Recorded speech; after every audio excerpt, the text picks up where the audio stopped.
shiny, bro? Are you a headphone guy? No. No headphones? I hate headphones. So Really? Yeah. Because it messes with the hair? No, I don't know. Okay, well, I won't do headphones either then. Well, you can do headphones if you want. Yeah? All right, I'll do headphones. Whatever you're comfortable with, man. This is your podcast. Yeah. I can't do headphones though. Yeah, I mean, it's the hair is nice. It's not the hair, dude. I feel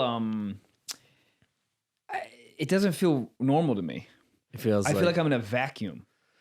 Right. Maybe because I'm so used to it from like the audio stuff Right. that I did my whole life. That's Right. like Yeah. This.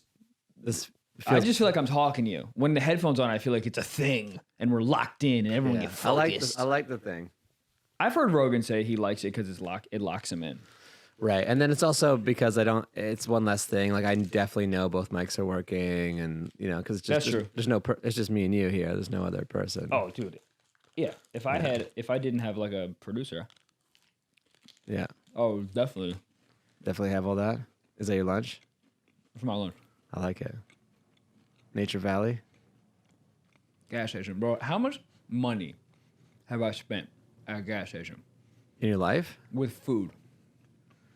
It's like disgusting. I mean, you've done definitely a lot of 5-hour energy, right? I think that's what it mainly is. And those are $5? Sometimes. They should be 5. I mean, because you already primed the number 5 in your brain. So if they're not charging you 5, they're fucking up. They are fucking up. Because if you... All right, so everything... The 5 hours is what? $3.50, right? Generally. If they just change it to $5, it wouldn't affect my decision at all. I'd be like, ugh, but I'd still buy it. But what's it now, 4? It's like $3.54. Yeah. But I've spent close to $7 on a 5-hour energy in $7? In the airport. Oh, airport. There was some airport, I think it might have been Chicago, and I rung the shit up, and she goes $7, and I was like, bro, Yeah. what? She was like, yeah, $7. I just what it is, and I Yeah. when you want something, you want something. You want it. You can't have. That's You why- have to. That's why. Do you really think cigarettes like the price of cigarettes have gone up? Obviously. Do you think that's fucked with the sales? Do you think that's the deterrent, Well, or do you think everyone's like, yo, it's cancer, so that's the deterrent? there's a sales deterrent for sure because this is a very interesting thing to think about. But there's a price. Let's say you're buying like a car. You're buying like a Golf, and it's $20,000, right? Okay. There's a price at which that Golf $1 more, you won't buy it, Right. and that's interesting. But I think there's a massive difference between a car and something that your body needs. But $1, like so, so let's say the Golf is now $30,000. Well, what I'm saying is, I understand what you're saying, Yeah. and you're 100% right. But we're talking about two different goods. Yeah, We're talking about cigarettes where you feel like shit right. if you don't have. Yeah, So if they're like, it's gonna be $15 a pack. yeah. Oh no, tomorrow it's gonna be 16.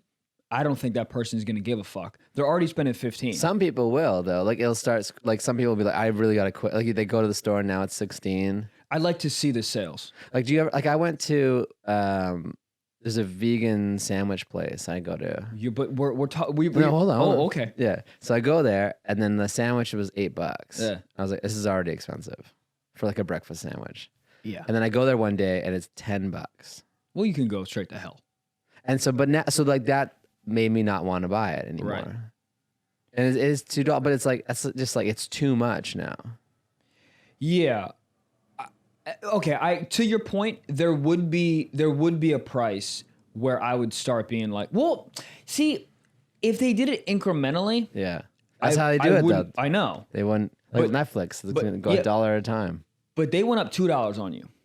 Like Yeah. I don't need Yeah. 5-hour energies. Yeah, they did go up. Like if they went up to 9 and then 9.50. They could have went up to $8.75 and you'd been fine. And then in 3 Yeah. months they could have went up to $9.75 and you wouldn't have cared. And then all of a sudden, I mean, it's just with Well, sneakers. they would have had me for longer. Yeah, they would have I made always way more think money. that like restaurants that raise their prices super fast are going out of business. Of like course.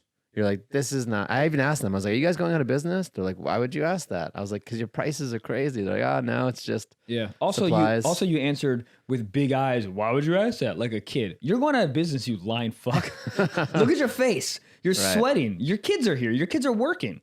Your kids are definitely under 12 years old. You're going out of business. Oh man, yeah, maybe. Who knows? No, 100%. Well, why don't we tell people who you are?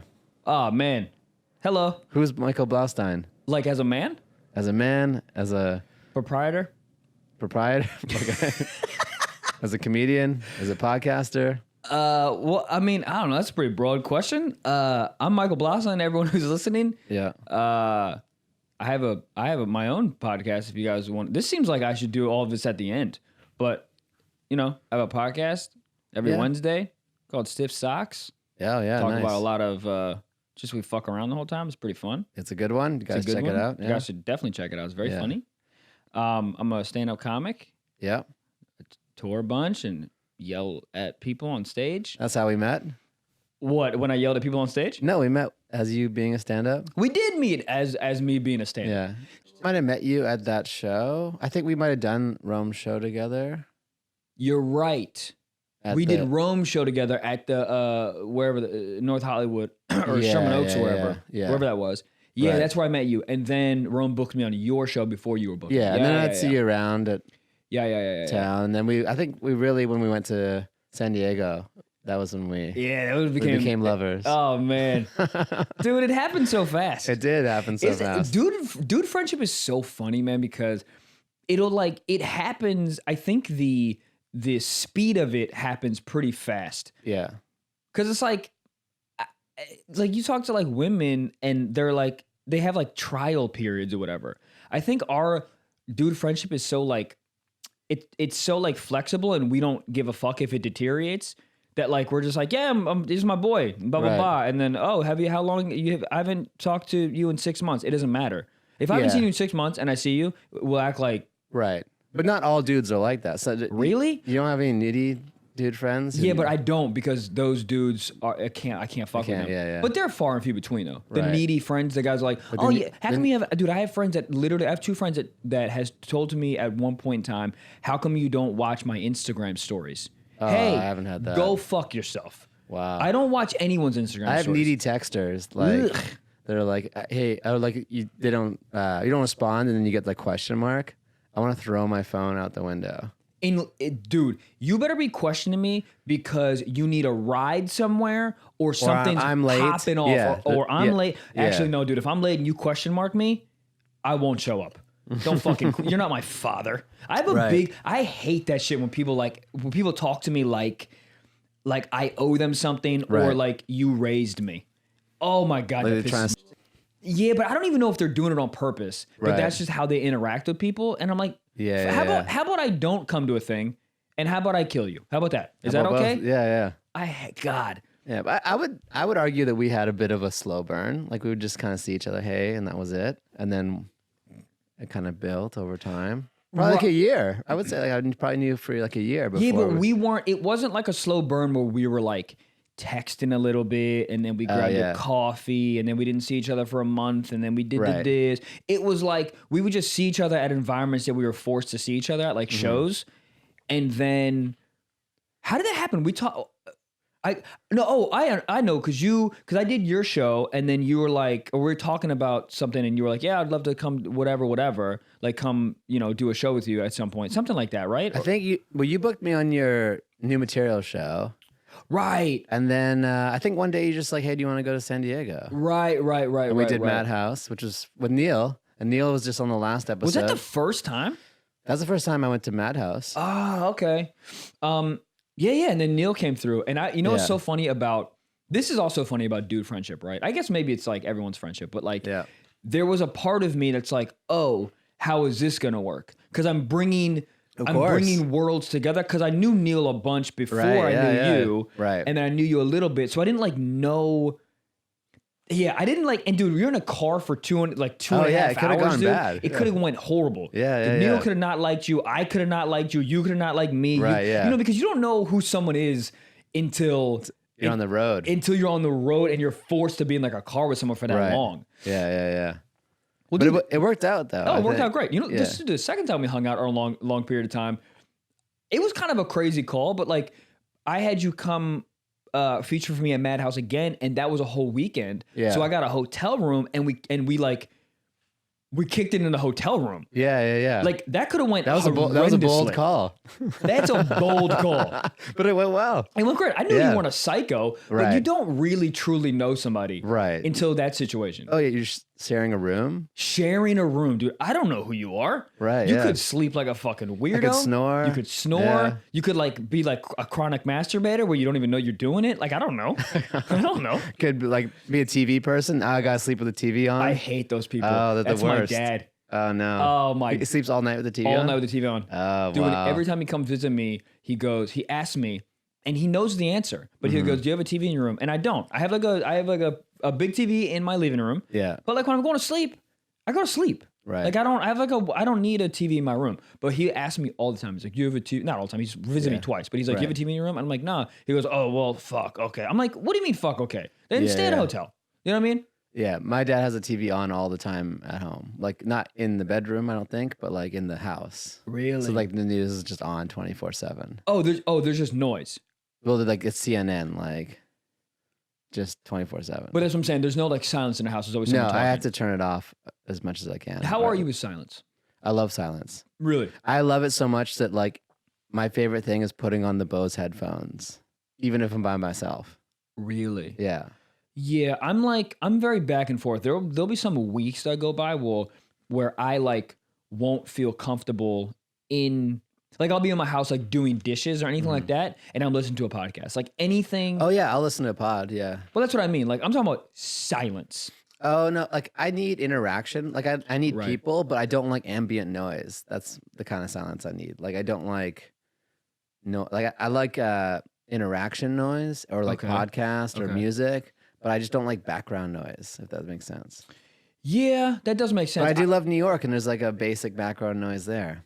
Can you work with like a podcast or like do work with a podcast like TV on or whatever? I can, but if I'm honest with myself, I'm not as effective. No, I can't. I can't do it. I need silence. Even sometimes, like I'll be like writing, like a more like serious Right. thing, and I will try to listen to like a mood piece to like get me in that like mode to write the like type of like mood I'm trying to write. Yeah. And I'm like, oh, I'll just play it in the background so it'll put me there. Right. And I can't do it. It distracts me. Right. I can play it.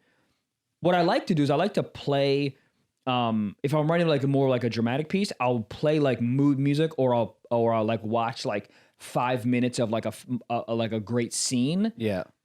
Pause, and then I'll go like write it. But if I Right. leave it on, if I leave like music on, even like classical piano, I can't give it 100% focus. It's so Right. weird. Yeah, yeah. And you're a musical guy, so it probably pulls you into the music. It a does. bit. Yeah. It does. It makes me like, yeah, I can't. But Yeah. but it really, but that's one of my favorite things to do is like as a kid, and I'm sure you were like this too, like you would, or I would like watch a movie, Right. Rambo or some shit, and then at the end of the movie, I'm like, well, I'm Rambo now, and I'll go out in the yard and put the fucking thing on. I'm it Rambo. becomes your new world.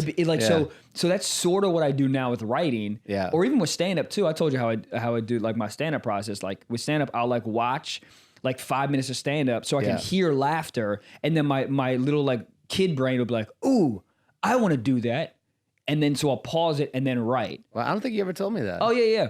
That's actually really because it kind of primes you. It primes me. It puts me in primes the the mood. brain. Yeah, it's Because sort there's of, times when you're like, I don't feel funny. Yeah. Yeah. Yeah. Ah. But so you watch stand up and That's a great tip. Yeah, and it makes you be like, oh, Yeah, I love stand up. This Right. is what I do, and then you know Yeah. then you go I'll right. put on Comedian, like the Seinfeld one documentary, if I feel like I don't want to like write or do comedy. Yeah. And then I'll be like, oh yeah, it gets you motivated. Yeah. It's just a motivator. Yeah.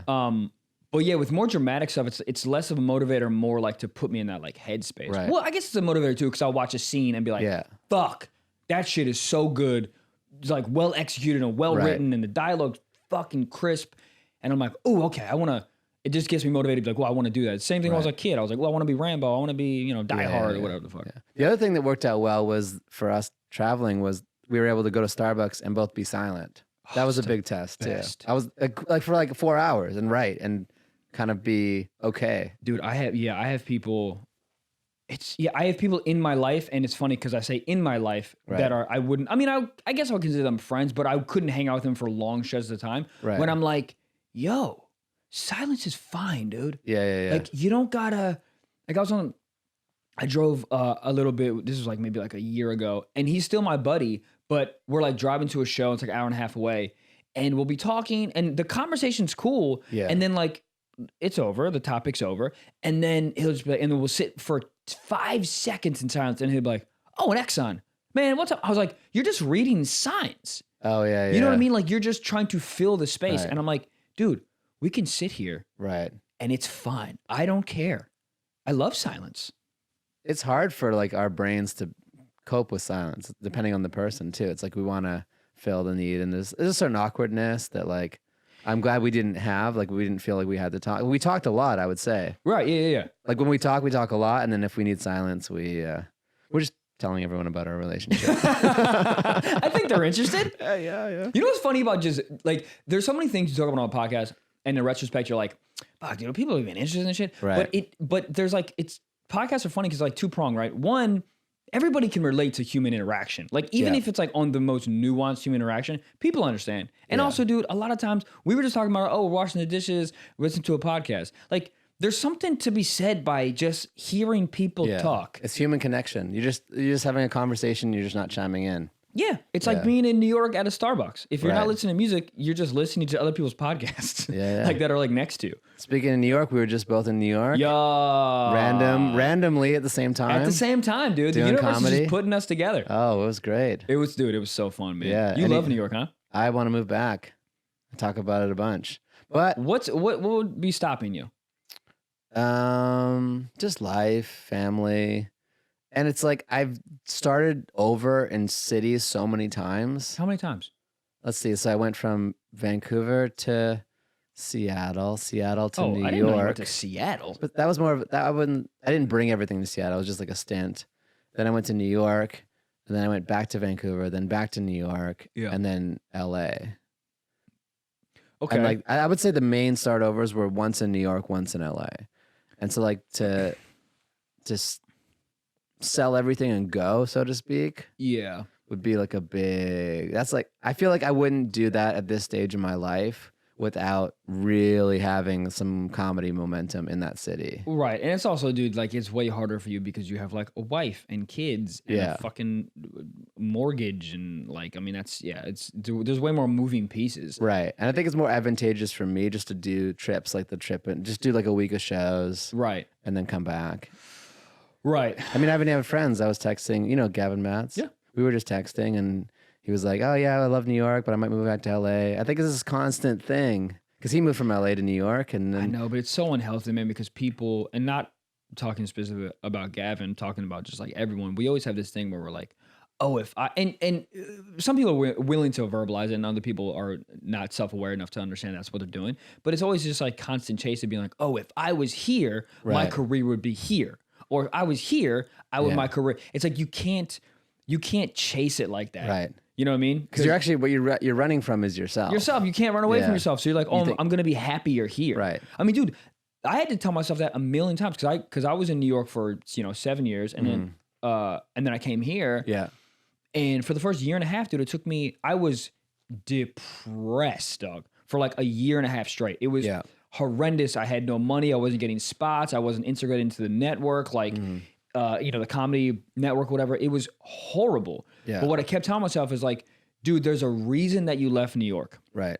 And you got to remember that reason because sure, if you leave LA and you go back, there's going to be a 6-month period where you're like, oh, I'm back. Awesome. Spots and my best friends in the world are here, blah, blah, blah. Yeah. And then it's just going to become regular again. Right. And then that same feeling you had, the reason why you left, that's not leaving. Right. That'll be the same shit. So you move back and in 6 months, it's going to be the same. Same. Yeah. So you got to remember that shit. And like all these people are like, oh, like, dude, I know people who moved from LA to New York, back to LA, and then back to New York. And you're like, bro. Sometimes people do that if they're on a show or something. Sure, but that makes sense. So But that, you're like, moving for a if I had a job or if I had like a real reason, I think that's if I'm just being honest, because there is a good comedy scene in LA. Yes. You can't. It's definitely one of the top places to be for comedy, so you can't discount that. No. And I think it's just a harder scene to get really entrenched in because there's no direction.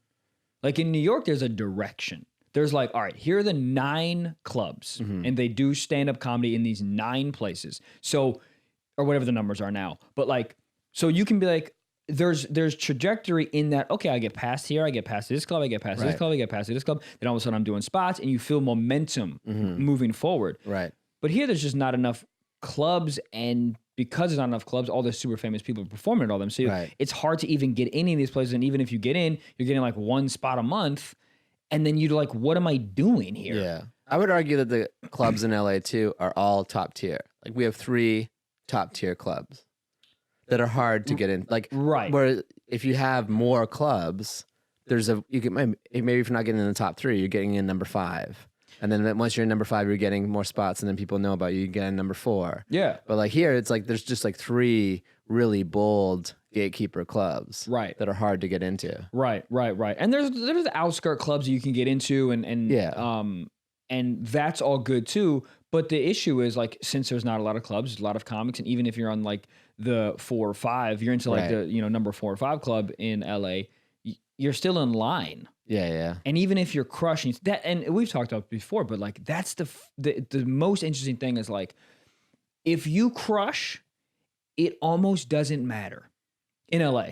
Like people are like, oh, dude, you're really funny. Cool. Well, I know 55 people who are really funny, and they're all online, and I have 4 spots in the next 6 months. So yeah, circle back. But like in New York, if you crush on a show, there's going to be someone that's going to come up to you that produces some things somewhere in Brooklyn or somewhere in Queens. They're like, yo, man, I have a show. You should definitely do it, because they want their show to be better. Right. There's just more places to do comedy. That's literally what it is. Yeah, I think it happened to you too, but I picked up like another 2 shows just from that week. Yeah, and I always forget, and we talked about this when we were in New York, I always forget that happens. Right. It happens a little bit here, but a lot of it in New York. Like, dude, I did some like apartment show, and I got 2 shows off just doing that apartment show. The one we did? Yes. Yeah. Was that? Oh, that wasn't an apartment. It was in the...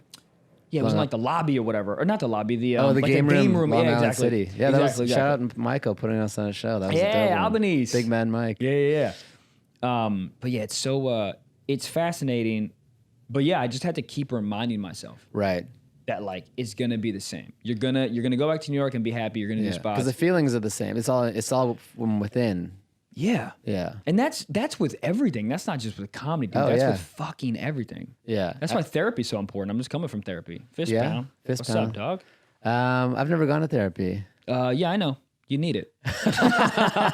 It's so obvious. I've thought about it, but in a way, this is a form of therapy in a way, and so is stand-up. Not really. I hate when people say that. You don't think so? No. I don't think... because it's your ideas. The reason that therapy is great is because it's your fucking stupid, crazy ideas, and then someone is filtering those and trying to guide you into trying to find like a better, more healthy idea of what that, specific thing is. But not you specifically, just like stand-ups, everyone's like, it's my therapy. Is it? All you're doing is just yelling about you got fisted as a kid. Well, how is that helping you?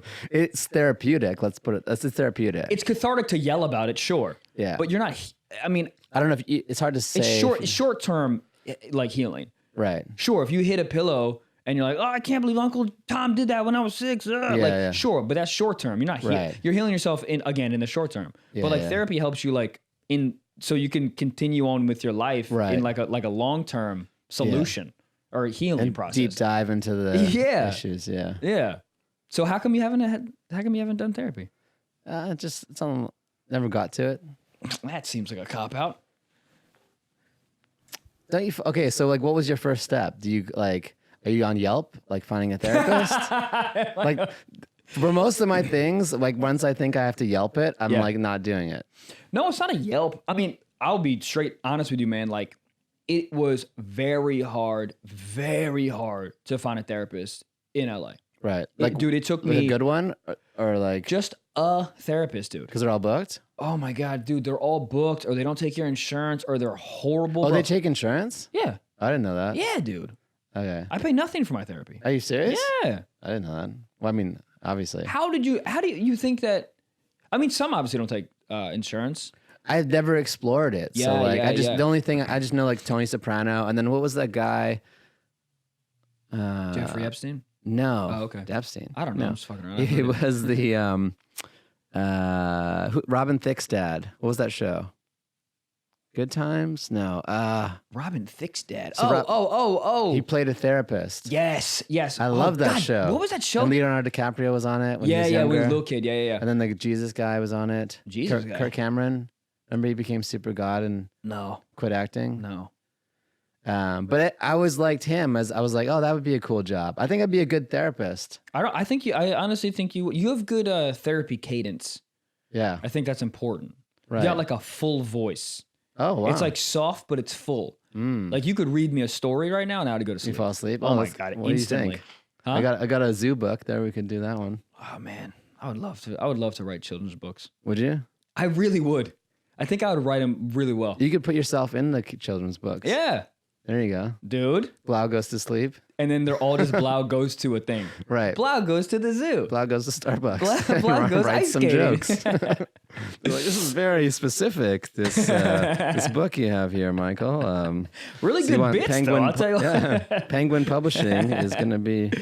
But yeah, so it took me a very long time to find a therapist, and it was like I went to therapy in New York for 2 years, loved it. Yeah. But I moved to LA, so I didn't want to do phone sessions. Right. I think they're fine every now and again, but I want to be in the room with the person.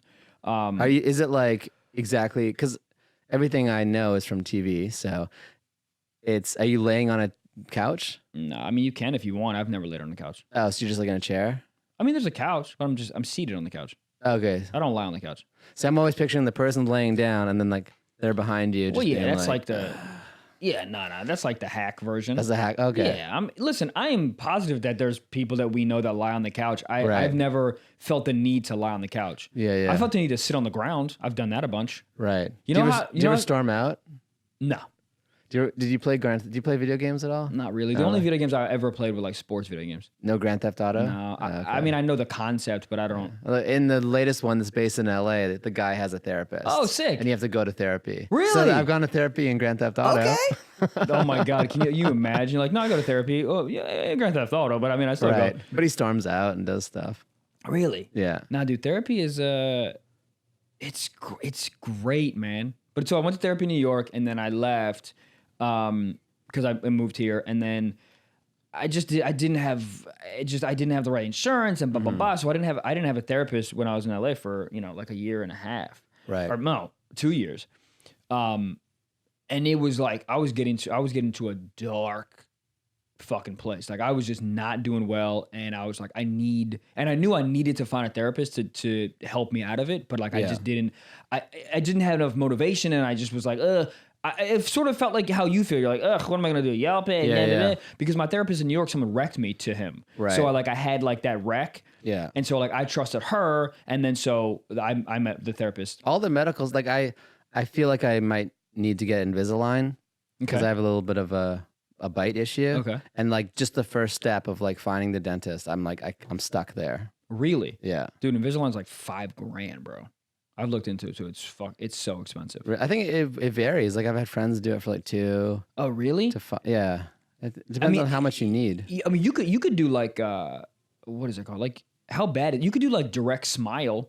I've also had like some bad dentist experiences too, Right. like just unnecessary work done and all that. So I'd almost rather just deal with it than not.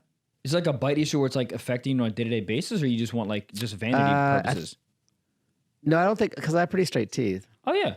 It's just mostly the bite is a little off, so Right. then it makes me grind the teeth, Oh. and then it also I feel like it gives me less room for my tongue, and I can kind of get like cotton mouthy sometimes when I speak. Okay. So it would be for those reasons. I think vanity wise, it's probably okay. Yeah, you know? I don't see Yeah. anything wrong with your teeth. I think they're Yeah. great. So I had braces when I was a kid. Okay, but yeah. Then I think I stopped wearing the retainer too early. That's probably everyone does that shit. yeah. Dude, get it, bro. But what is But that? you know what they do for Invisalign? They file down it between every tooth. Yeah. And and then you have to wear it for the rest of your life. Hold on. What is this? Yeah, you wear the retainer at night for the rest of your life after you're done. Are you sure? Yes. Really? Yeah. Well, that's fucking. And that's kind of a thing too. that's a big thing. I don't want to have to worry about it. Yeah. Wow, I didn't know that.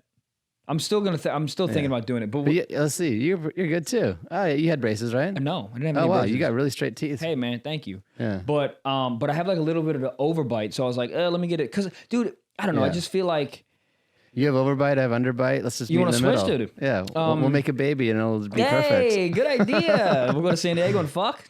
Awkward.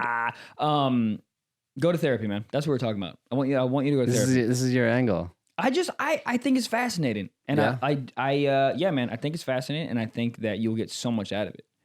But the reason, the whole reason I'm like staying with this is because it was so hard to find one, Right. and this is what happened to me. Can I go to yours? Sure, she has openings. That's a girl. She's actually great. Yeah. Yeah, I'll wreck you. See, that's how it happens better. Right. Is when I can wreck, because I'll wreck you to her. See if she Yeah. has any openings. I'll text her. I swear to God. Yeah. Yeah. But so I was feeling all these like insanely dark, like depressive thoughts, right? And I was like, I can't. And usually when I had those depressive thoughts, like in New York, I could attribute them to something, right? Right. But I was getting them here, and they were out of nowhere. Like I wasn't like, oh, I'm crying in my car because of this. I was Right. like, everything's going great. Yeah. This is going great. This is going great. I'm like, Maybe because LA is kind of like flat. It's always sunny. It's always like everything's kind of neutral. That you don't have the ups and downs to like maybe the variability, and so maybe. you create your own variability. Maybe, but it was something. I mean, it's something deeper than that. Yeah. Someone was saying something that stuck with me recently. I think it was on a different pod. I wish I remember where, but the brain's job is to create problems. Sure. So like if there's no problems, the brain starts creating problems Right. I also heard something. or solve problems. The brain's job is to solve problems. So if Right. there's no problem, everything's fine. You're like, I'm sad, or like, I'm this. Yeah, I read what was it's so funny. I'm gonna forget the book, but it essentially was like the key to happiness, or whatever. And it was saying how everyone feels like the key to happiness is to have no problems. Right. But that's not right, because if you don't, like your brain's job is to solve problems. It's like the Matrix. Yeah, exactly. They made the world. The first Matrix was perfect, and all the humans rejected it. Are unhappy. Yeah. Yeah, because you need to be able to solve. Like Yeah. there's the happiness derives. Essentially, the whole book is like happiness derives from solving problems. Right. So when you have a problem, it's not like, oh, I'm depressed because of a problem. The Right. happiness derives from having the problem, assessing it, and then curing the problem, and then Right. you're like, ooh, I'm happy, and like that's where it comes from. So like the problems shouldn't make you depressed. Right. They should almost be like, cool, a problem. Yeah. You ever heard that Jocko thing that he did? What's his name? God, that motivational speaker that was like a Navy SEAL 20 times and had deployments, and Jocko. Steven Seagal. No, bro. Jocko. Jocko? He's huge on Instagram. Really? He was just on Joe Rogan. He's been on Joe Rogan a bunch.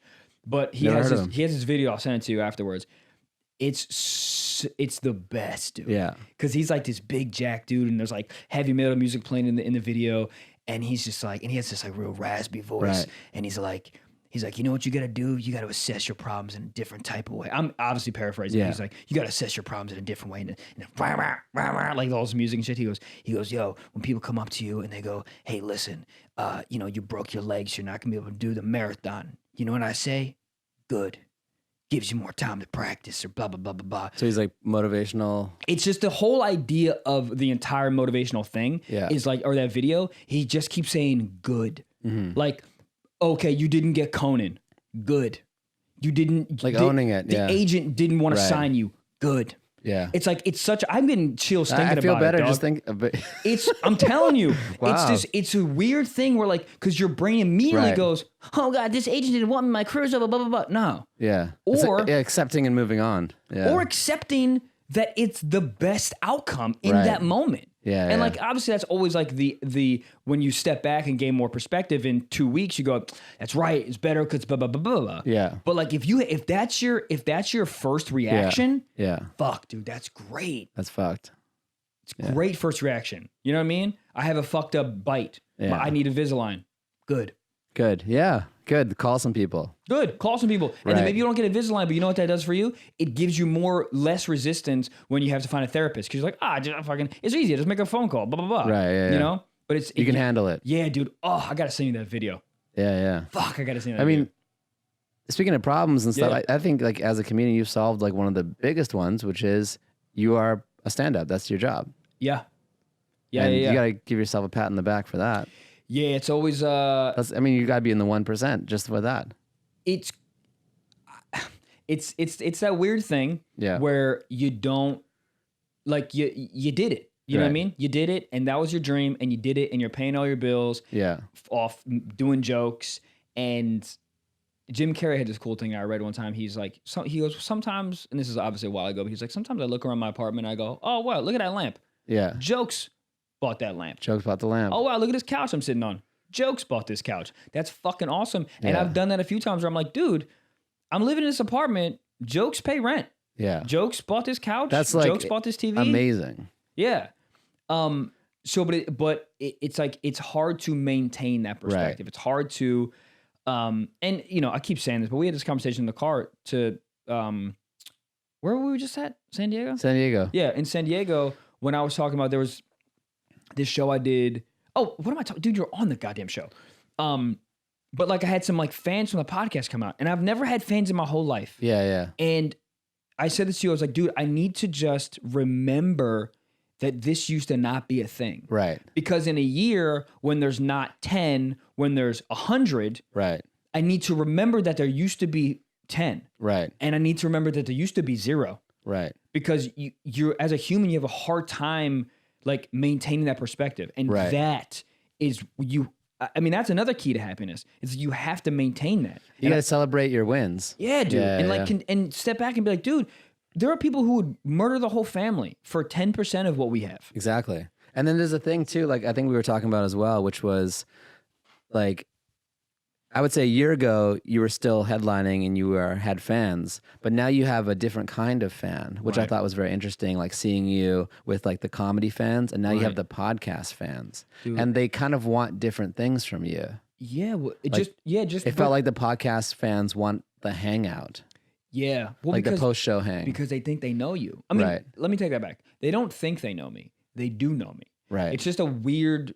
You just don't know them. It's a weird dynamic. Yeah. Because they know everything about me. I'm like on you know, on my podcast, I'm just open. I try to be as open as possible on everything, but on that podcast, I'm crazy. I'll tell you every piece of who I am and what happened, and I don't, I try to not care. Was that a conscious decision before you started the pod? Or it just evolved and that's where you felt natural? Dude, this sounds like, I don't know. I feel like I sound like a fortune cookie, but like, I've sort of always been like this. I don't really give a fuck. Yeah. And I find it fun. I find it fun to be, well, ask me anything. I don't know. When I was a kid, I used to fuck pillows. It was kind of cool. I dressed in my mom's lingerie. Like, I don't know. What else you want to know? Yeah. Because one, I think it's funny, and two, I think it's just the most interesting. Right. And I just have the most fun doing it. So the point is like, so I'm that type of way on the podcast. So people know everything about me, bro. Yeah. Like everything. So when someone comes up to me and talks to me at the show, it's like, they're not saying, hey, what's your favorite color? They're saying some wild shit to me. Right, like details. Yeah. Details. And I know nothing about them. Have you ever connected with a podcast fan? What is that? What do you mean connected? Like, have you ever hung out with them and then been able to break that wall and get to know them? Or is it always just, they just know too much and it's really hard? I'm sure that will happen. It hasn't happened yet. Yeah. I haven't hung out with like a podcast fan in a one-on-one setting more than like once. Yeah. Do you know what I mean? Yeah. So I haven't really even got a chance to know them. Right. But I don't even know how that will go. Yeah. It's just, it is weird. It's weird. Yeah. It's like you made a movie of your life and they watched it all. So they know everything. Right. And then they just walk in and it's a stranger to you that knows everything. Yeah. So you're like, all right, can you talk for a day and a half and tell me everything about you so we can be on equal playing field? Right. You know? And it also like, I don't know, it's also it gives this like kind of weird power dynamic. Yeah. Because, and I don't know how this is going to come off, but I'll just say it, because they know everything about you, right? So there's an innate power that they have because they know everything, right? And you know nothing. So you feel sort of like weird and lesser than, but they look at you like a famous person. Right. So they know everything and they're sort of like acquiescing to you. Yeah.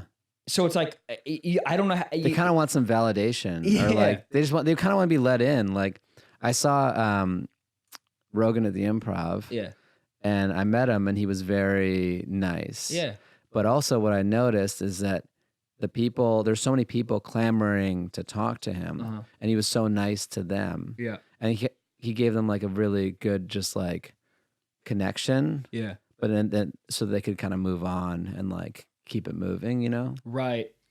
Yeah, the keep it moving thing is so it's like the most it's like one of the most important things, especially just not even podcast fans, but like just comedy fans. Yeah. Because like once they say the thing that they want to say, Yeah. and you say thank you so much for coming out, like it means a lot. Like Right. seriously, thank you.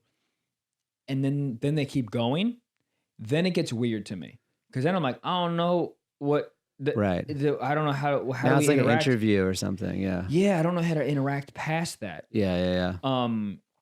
Seinfeld said something on this. He's on this other podcast once in a while, which is like a Cars podcast. Yeah. And he just mentioned, he's like, what I love for when people come up to me is just be like, Jerry, and keep walking. He's like, that's like the ultimate. That's what I want from people. Yeah, my Because otherwise you stop and you gotta like ask questions or like try to like you're trying to evaluate like, what does this person want something from me? Are they like are they normal? Like what's going on? Yeah, and there's that weird like it just gets real silent. Yeah, and yeah. they're like expecting you to fill the silence with something, and you're Yeah. like, I don't know you, and Yeah. I don't know what to. Like, where are you from? And then all of a sudden you're in a conversation. I don't know, man. Yeah. I This don't guy know. came up to me after the New York Comedy Club show. Yeah. And he goes, oh, I love that joke, man. I wrote it all down. And then he turned around and walked away. I was like, okay. Where are you gonna put it, man? Yeah. He's like, Yeah. that was great. I wrote it all down. I was like, all right. Yeah, it's really weird.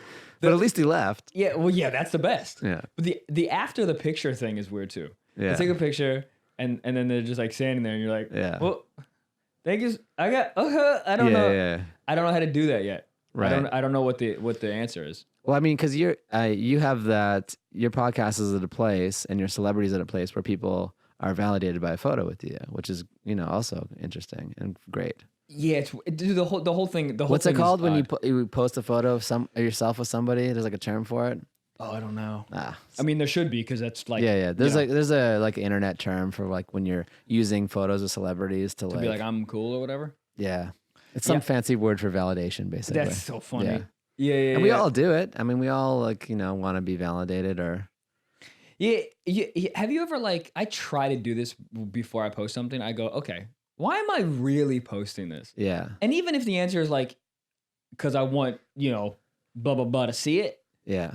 at least I go, okay, now I know why I did it. Right. I'm gonna do it still, but at least I know why I did it. Yeah. I mean, you have to manage this internet public image because it's a business. Yeah. It's like part of your business. So you're constantly evaluating like, is this on brand for me? Is this kind of like too thirsty? Is this like, I don't know. And then you're like, oh, why did I post that? Or the whole thing is crazy. Yeah, I wonder when it becomes. We have two lives. Well, I wonder when it becomes, and I'm sure there's not a hard number, but I wonder when it becomes like, okay, this is for people that know me. Because Yeah. there was a time, and it's still, I'm posting for, because I don't have like a big following, but I'm posting still through the lens of like, these are people that I know are going to see this. Right. I still think that.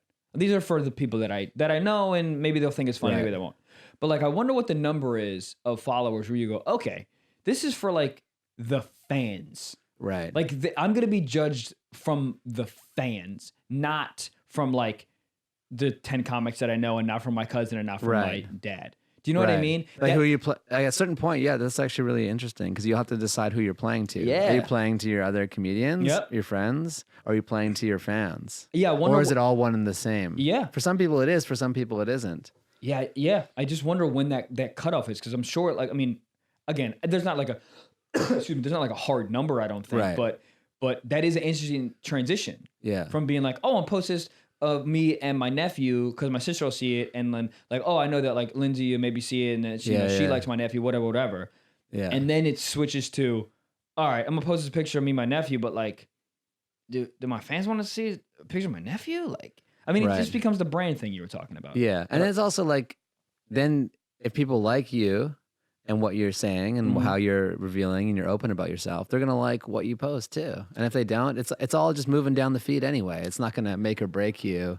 It's not that precious. That is an interesting thing though. Like when you like before you hit send, because there's time before I hit send, I need to be like, do I like this? Right. Me. I find on Twitter, I'll write so many tweets. I'm like, what's the point of this? What do you mean? Like I'll write a tweet and I'll just save it in a draft and I'll never send it. Like, oh, well, why? Why don't you send it? You're like, because I feel like it just doesn't like matter tweeting. Yeah, it does. You think so? Yeah. Do you tweet every day? I do not tweet every day. How many times a week? I'm Like just thoughts, not promo, like not show. I'm not, sort of just getting back on Yeah. Twitter because I left that shit hanging for a while. Yeah. Like years. I had like the same amount of followers for like a year, so I Right. never touched it. Yeah. Yeah. And now I'm sort of in the last maybe like 4 or 5 months, I'm starting Yeah. to tweet more and having like fun with the medium. because you know it is a fun medium. I just like I just stopped caring, Right. and everyone else's tweets aren't. You know, I mean, some people's tweets are fun Right. and being crazy, but like I don't know, to like go through the feed and read it. It wasn't like a fun app for me. But Yeah. I'm starting to understand the entertainment value of it, and starting to understand like why I like tweets and stuff that I like to tweet. Yeah. I'm learning. It's like you find your voice essentially. Yeah. I don't think I have my Twitter voice. I mostly just use it for promo shows and stuff. And also, you have a lot to lose on Twitter. Really? I think it's the most cancelable medium. Yeah. Like a bad tweet. That's where canceling really started. Like, remember that one girl who like tweeted something crazy, then got on a plane and like she woke up and like she was fired and like the whole thing. Oh right. Something about AIDS in Africa or something. And then Can you imagine just waking up? then she like phones off. You land and they're fired, and you're like, and you're done. You're done. Yeah. Oh my. Well, I remember that tweet. It was crazy. Yeah. Well, that's also the greatest part about being a stand-up, like a comic. Like everything is through the lens of he's probably joking. Right. But are they? I mean, today, I think as a comedian, everything you say is going to be through the lens of a joke. But I still think there's going to be people who take it the wrong way. It has to be. And yes, you're right. If it's extreme, if it's an extreme place and it just gets the wrong momentum, it could lead to a challenging issue. Yes. But it just has to be, I think it just has to be arguably funny. If you can argue the funny, Yeah. then I think you're fine. Right. People get into large amounts of trouble when you look at it and you go, I don't even know where you thought I was supposed to laugh here. Right. This is just hate speech. I Yeah. don't get it.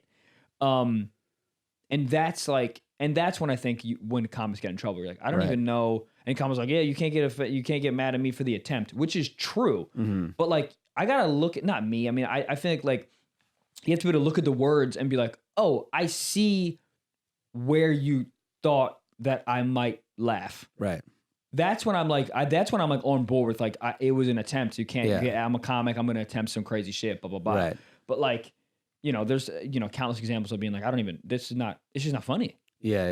You know what I mean? There's no instant audience feedback. That's what I mean, I guess there is likes and retweets, but yeah. Yeah. You don't exactly know where the laughs are. Yeah. You know what's funny on Twitter too? I found that I'm a little more because I'm a little bit kind of crazy on stage, saying like some crazy stuff. But I'm not like I mean I'm not political at all. I'm mostly silly. Some of the stuff is like kind of weird, but it's more like personal stuff. Yeah, relationship-y. Yeah, relationship, whatever. But on Twitter, I found that it's fun to get a little like political. Not political, just a little crazy. Okay. Just saying like some outrageous shit Yeah, that yeah, I yeah. wouldn't normally say on stage because it doesn't really fit who I am. Yeah, maybe if it's too close to being possibly truthful or possibly a real feeling, that's maybe when it's the more outrageous and like clear it's a joke. Right. Maybe that benefits you. Yeah. But how are you enjoying podcast life? Because I also knew you before the pod as it was coming out. Yeah. The first time it charted, and it's doing really well. Like you and Trevor Wallace are killing it. Thank you, man. Yeah, it's crazy, man. Yeah. It's insane. I love it. Yeah. Like I love it. I love the control of it. I love just like I just love how I mean, I'm gonna say it just again in a different way, but like I have complete control over every facet of it. Right. Like, and in stand-up you do too. Yeah. You have control over your performance, but you don't have control for the most part in like where you can do it. You know, like you're at the mercy of the bookers, you're at the mercy of other people's schedules, you're at the mercy of all this kind of stuff. Yeah. With podcasting, it's like, no, you control the content. I control every aspect of it. I And control the distro, yeah. Yep, I control the distribution. I control the studio. I control the schedule of it. I Yeah. control what I talk about. Editing. Yeah. Mixing. I control how it's Right. promoted. Everything. Yeah. And there's something insanely dope about having all that control, doing it, and then people fuck with It's it. empowering. It's so empowering. Yeah, man. yeah. You're like because it's like you can free create and free distribute, and you really just at the limits of what you want to do. Yeah. And how your approach and you know I how don't much time you talk have. to anybody, bro. Yeah. I talk to, I mean, obviously, like creative choices on like titling or description or like what we're going to talk about. Obviously, Trevor and I talk about it, and we talk about it with our producer a little bit, like, you know, if we're going to implement different segments or whatever. But like, that's a collaborative effort, and there's no ego there, and everyone just wants to better the product. Right. But there's no boss. There's Right. no one. There's you no. guys, you have your own boss. Yeah. That's the best part about podcasting. You can't podcast for a boss. No. I mean, and sometimes like here's the interesting thing that's going to happen with podcasts, and it's starting to happen a little bit now. There's going to be big conglomerates that buy up all these very successful podcasts. I think they're doing it. What is that company called that did it? Podglomerate? Is it really? Or are you just fucking around? I think there's something called Podglomerate. I think there's- Spotify's buying some. And There's some. Oh God, it doesn't matter. There's some company I can't fucking remember what the name of it is, but they bought a bunch of podcasts and they're putting it behind a paywall, and they're like, all right, so $8 a month, you get access to all these podcasts. Right. Right. So it's literally a podcast network. Right. Like you have to pay money to listen to all these podcasts. Yeah. And that to me is the first step in getting into danger zone. Because that company, I know for a fact there's 2 podcasts that I'm like pretty cool with, the people who do the podcast. And I know the numbers that they paid to buy that podcast. Astronomical. Yeah. And now they're behind the paywall. And now they're behind the paywall. And I don't know the finer points of the deal, but they got major money to go behind the paywall. Right. And they're not on iTunes. Like all that content is paid for. You have to pay to listen to it. Yeah. But that's the first step in getting into Dangerland, because big, huge, multi-billion-dollar companies are going to figure out a way to make money off this and have control because they're making money off it. Oh, control the content. Yeah. That's the first step, bro. But as long as it's always, I think there's always going to be freedom to put it out yourself. So even if they're buying up and walling off certain things, there's still always going to be a way to get it out by yourself. Right. And I would argue that the free ones are going to always have a wider audience.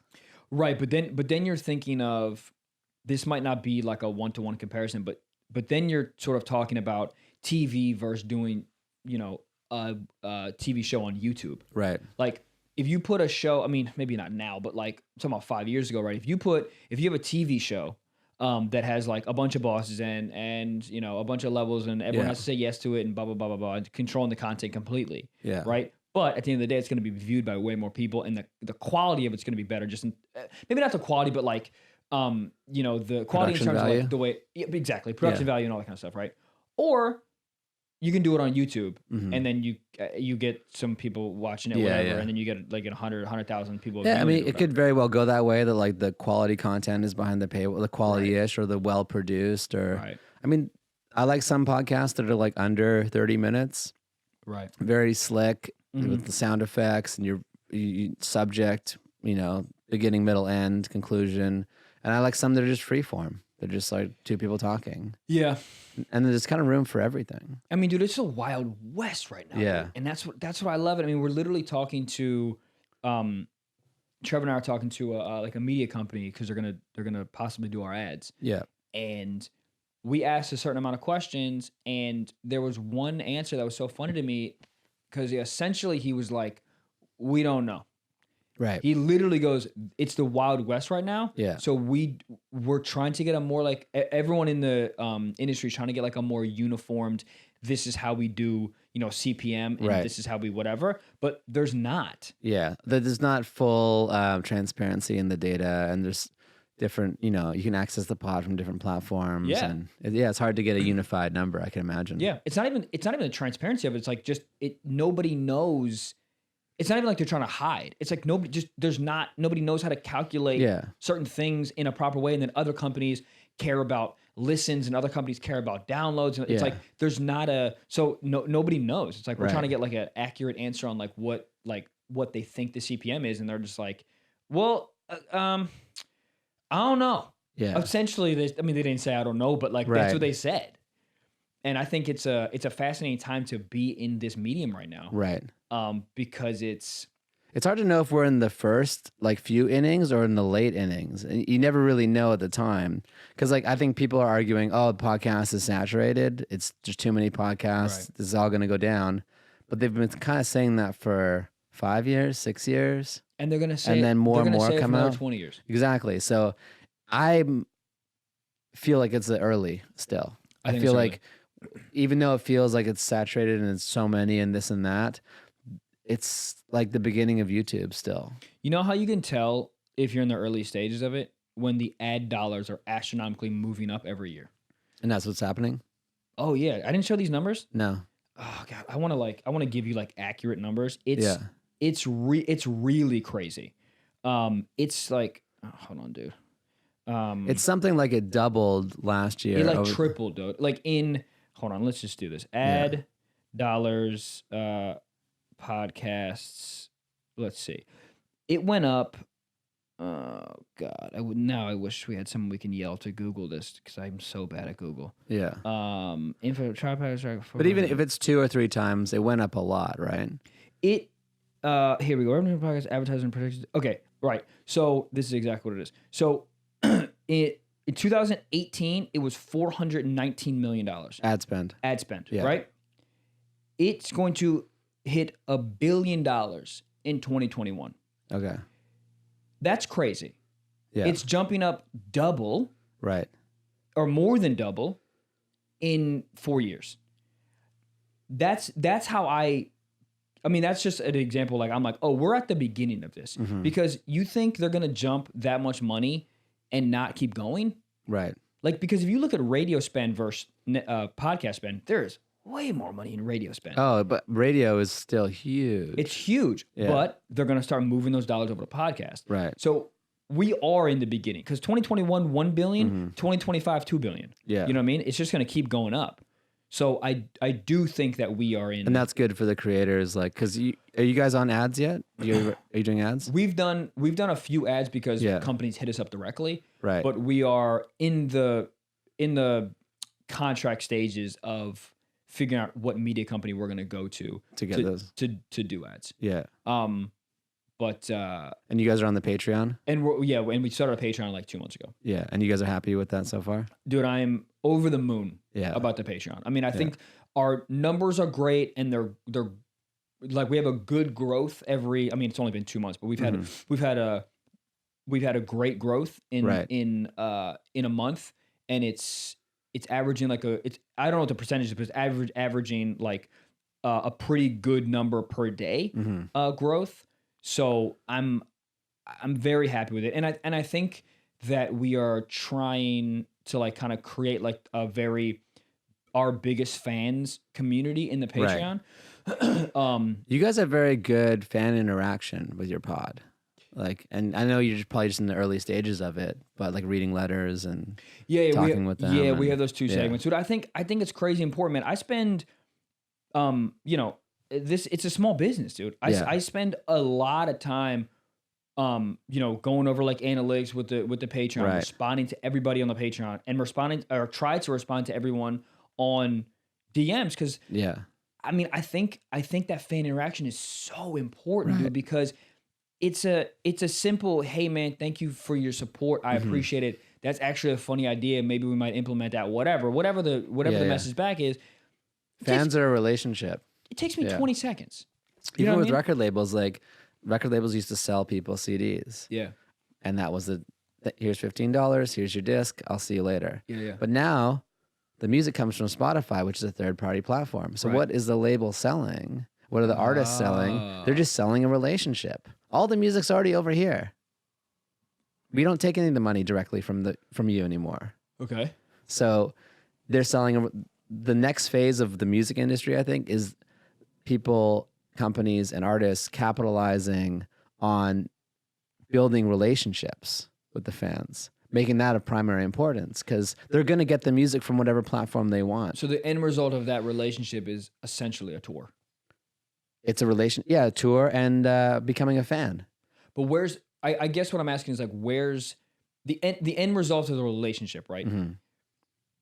Is that, I mean, that's obviously just trying to create a fan for life. Yeah. But that is, since they're not making, I guess what I'm asking is, since they're not making any money on the actual music. Well, they're making money, but they're not involved in the direct transaction. Are they making money? Oh, yeah, definitely. Really? I think the problem is the smaller artists that used to be able to sell 10,000 copies and that would put like $100,000 in their pocket. Yeah. That's gone. Okay. So a lot of, small artists got hollowed out, but the strong got stronger. And it's just like all things media is this really sharp S curve. So you have nothing, and then you're doing Madison Square Garden. Right, but where's the money? So every stream is basically a half a cent. Oh, okay. Yeah. Half a cent to straight to the artist or to the label and the artist and then the label takes a percentage of that. Half a cent goes to the master owner, and that's typically the label. Sometimes it's split with the artist, and depending on their contract, that'll get divvied up. So that half a cent gets divvied up. Yeah. But if you have 100 million streams, it's basically for every million streams, it's $5,000. And that's so bad. It's. I mean, dude, 1 million streams, 1 million people listen to your song, 1 million. Yeah. And you walk away with $5,000. And that's not even $5,000 because the label's got to take their percentage. Yeah. The producer, I don't know music land. But Right. blah, blah, has to take a percentage. Blah, blah, has to take a percentage. Blah, blah, has to take a percentage. And then the artist is walking away. So you get 1 million streams, essentially 1 million views as an artist, as a big artist, because 1 million views is a lot. Yeah. 1 million, streams. You walk away with $1,000? It's horrible. But it's not a survivable business model for like if you're doing 1 million streams, you're still a baby artist, Like that's not really. Yeah. You're not really moving the needle with 1 million streams. So I've seen on Spotify, right? Yeah. It says like, 20 million monthly listeners or whatever. Right. Does that mean monthly streams? Or does that mean just that's the amount of people that listen to your shit and then each one of those people listen to your song 7 times a day? Actually, I don't know the number behind that. But I would imagine it's something along the lines of, these are different individual unique users who've listened to your music this month. Okay. And it doesn't matter if they listen to one or 80, I don't think it matters how many songs. Yeah. But the number, I mean, if you go to Spotify and you see, because Spotify is very transparent with their streams, you can look at them and be like, oh, this one has 10 million. Yeah. If you take 10 million and multiply it by 2 and then times half a cent, that'll give you a rough idea of what. Why is it times 2? Because plus all the other streaming platforms. Oh, and that gives you an idea, sort of like what that kind of like what where that you're at, song has made them. Yeah. But the money's not there, right? The money's in live. Money's in live, merch, right? And being a brand, and commercials, yeah. I mean, it's just like with the pod, you don't get paid by stream, right? But you sort of do. If you have a lot of streams, it leads to other business opportunities. And so if you have a lot of streams, especially if in certain markets, it leads to other business opportunities like touring, etc. Right. But I mean, like the podcast model is like the CPM is downloads, right? So 1,000 downloads, you get, 30 to $50, right? Yeah. That's like, that's real substantial money. Actually, that'd be interesting because music's not ad based per stream, right? So like music exists, but it's not driving ads. It'd be very interesting one day if you're like, oh, here's my collection, the new Drake CD, and like song 5 is just an ad for MeUndies. I mean, it's so surprising that they don't do that. I mean, like, so if you don't have Spotify Premium, right? If you have Spotify Regular, is that what it is? So Spotify Regular, if you click on a Drake song, does an ad play before? I don't think it plays before, but I think they intermix ads into it. Right. Yeah. So what if they just attached? I mean, I don't want to do this to people because that's horrendous, but like, Yeah. I can see a world where they just attach tied ads to everything that you click because Right. They do it on YouTube. they do it on YouTube. Yeah. I mean, that's the podcast model to make money. I mean, obviously the Patreon, but Yeah. also like when I mean, it's different because it's an hour Yeah. of content, but you're getting 3 ads. Right. I haven't looked into seeing if Spotify pays per stream on pods. I don't think they do. Pay per stream. 'Cause Shit. They pay per stream for music. Oh shit. I didn't even. Oh shit. They don't. They don't, I right? ain't got no goddamn money. But maybe you got to register or something. I don't think they Dude. do. But why wouldn't they? But are they running on? If you Are have, they running ads Are they on running- our shit? I don't know. Are they? I don't know. I have premium. We got to look into it. I have premium too. Damn it. But I'd be curious to see Because if they are, and then would they still do half a cent? I don't know. I'll take that money. I was just complaining about how much no money that is, and Right, I'm like, I'll take it. I'll take the $6 Yeah. or whatever the math is. Probably way less than $6. And that's the new, and we talked about a lot in the pod before, the new model of entertainment is like, I gotta start my YouTube channel, I gotta start my Spotify, I gotta do my podcast, I gotta tour. Like you gotta start building all these fires, and then one, like you guys, you have the podcast thing. If you didn't have the podcast, everything, probably your other life would probably be the same. You just wouldn't have this great fire over here. Right. So you just got to keep starting them and then be like, oh, this one's working, and add some more wood on it. And this one's, maybe this isn't for me. And you stop doing that one. Also, if one starts to blow, they all feed into each other. Right. Yeah. The fire catches on all this stuff. Yeah. Because like once I mean, there's certain clubs that have hit me up to do things because because of the podcast. Right.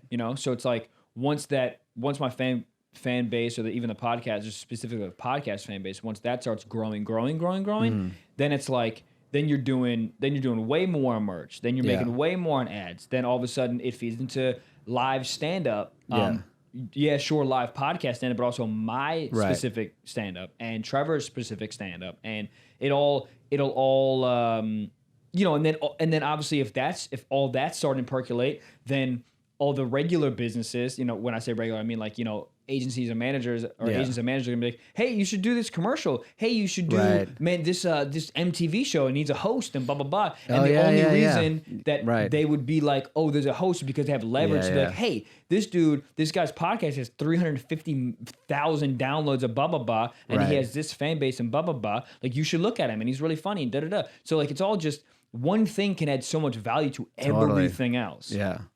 And it's sort of like when you have a bunch of sketches and you put a bunch of sketches out and one catches. Right. That one has 8 million views, and then all of a sudden you're going to see your whole catalog build up. Yeah, exactly. Because they'll go back and be like, oh, and then I didn't even know about this guy before this one moment. Yeah.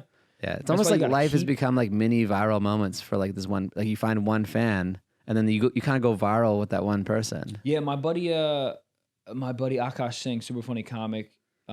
Flagrant 2. Yeah, he is Flagrant. He's Flagrant 2 with Andrew Schultz. I mean, they're both obviously You just hilarious. did that pod last week. I just did it. Yeah. What the fuck? Oh, but he talks about micro famous. Right. And there's just a bunch of micro famous people. Yeah. Which is kind of cool.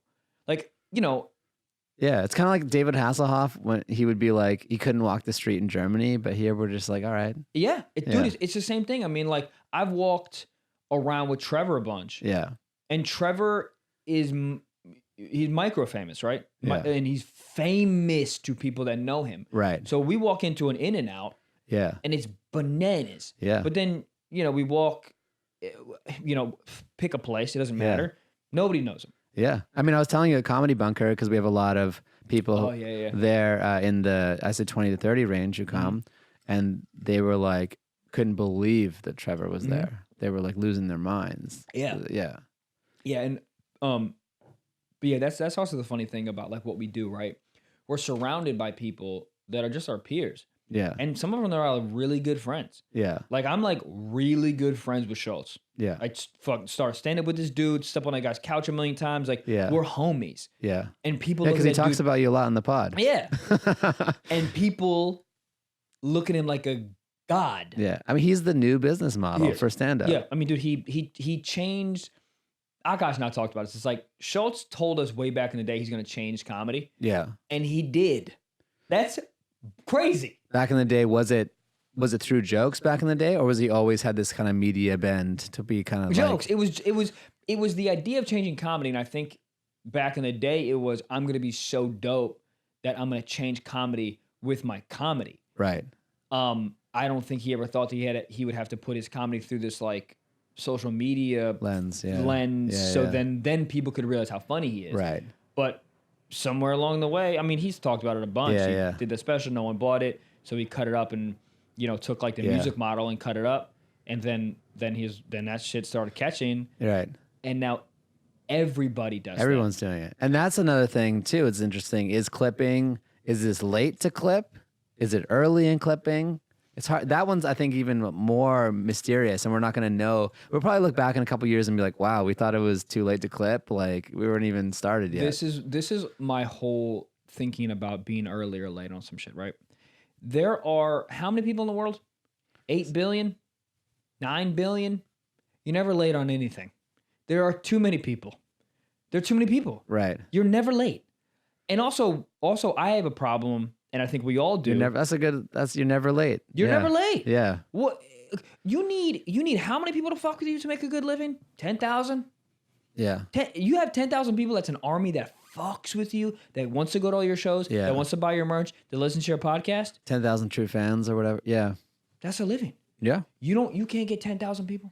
Yes, it's a hard endeavor, Right. but like It starts there's with 8 one. billion people. Right. You can't get 10,000? Right. You can get 10,000. It doesn't matter. How many podcasts are there? Yeah. Dude, the numbers are astounding how many podcasts there are. I'm talking about like 800 million. Or no. Is that? No, 800,000. I'm sorry. You're Yeah. totally right. Yeah. 800,000 podcasts. Right. That's probably too many, right? No, it's not. Something like I had Andrew Steven on. He's a big podcast producer. He produces cool. the one with Wayne Fetterman, The History of Stand-Up. I don't know that one. It's really good. It's a more produced podcast, Okay. like as a beginning, middle, end, and they go through all the different ways, like from the beginning of stand-up and the media and stuff. Oh, cool. And he was talking about like most podcasts have something like one listen or something. It's some, I don't know the exact metric, but it was something like crazy. Dude, if you have over 3,000 downloads like per episode, Yeah. you're in the top 1% of podcasts. Yeah.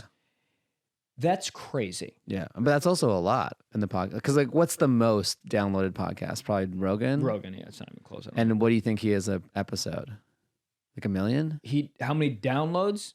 Per Or episode? are we talking about YouTube as well, or just downloads? Or like whatever number metric we're using here. Because you said 3,000. If you're in 3,000, you're in the top 5%. I think if you take his like episode 6 and you look at, I mean, whatever who cares? Yeah. Just an episode. You look at the YouTube and you look at the audio downloads. I think we're talking about 2-3 million. Oh, 2-3 million. So Yeah, that's like the top. Yeah. Because he probably does 1 million on YouTube, no problem. Right. Maybe even 2 million, depending on what the guest is. Right. So that's just YouTube, and then audio's got to be another mil. Yeah. The number that matters that you're referring to, is it an amalgamation of those numbers, or is it primarily iTunes? The number that matters, what, with CPM? Like, you're talking about ad sales? Yeah. When you're like, oh, this, when you talk about pods and you're like, oh, Right. this pod has 10,000 downloads. Does that number usually include YouTube or no? I think you got to ask the person who's saying that. Yeah, And yeah. then also, there's another interesting thing where you have to like dice it up even more, because some people will be like, "Oh yeah, I do like 100K," Yeah. and you go, "Okay, what do you mean? Right. Do you mean?" Because some people add up their 4 episodes in a month and say they do 100K. Yeah. Yeah, No, you really got to ask. you There's have to no ask. standardized numbers in this game that's yet. that's Yeah, yeah. what we were talking about, Right, yeah. 30 minutes ago. It's like, Yeah. okay, what do you mean? You do 100K? That's great. Yeah. That's great. Okay. Do you mean you do 100K per episode in audio, or does that mean you do Right. 50K on YouTube and then Yeah, 50K yeah. on audio, or Right. does that mean you're adding up a month? Yeah. Because a lot of ad people will add up like how that one podcast did in 60 days, and then Okay. use that average. You Right, know what I mean? Like a rolling average. Or yeah. I'm sorry, 30 days, and Yeah. do that and do the rolling average. So like, Yeah. what does that mean? Right. So numbers are all over the fucking place. But I learned literally yesterday, because I was talking to the media person, because I didn't know how they do it at all. Right. So essentially,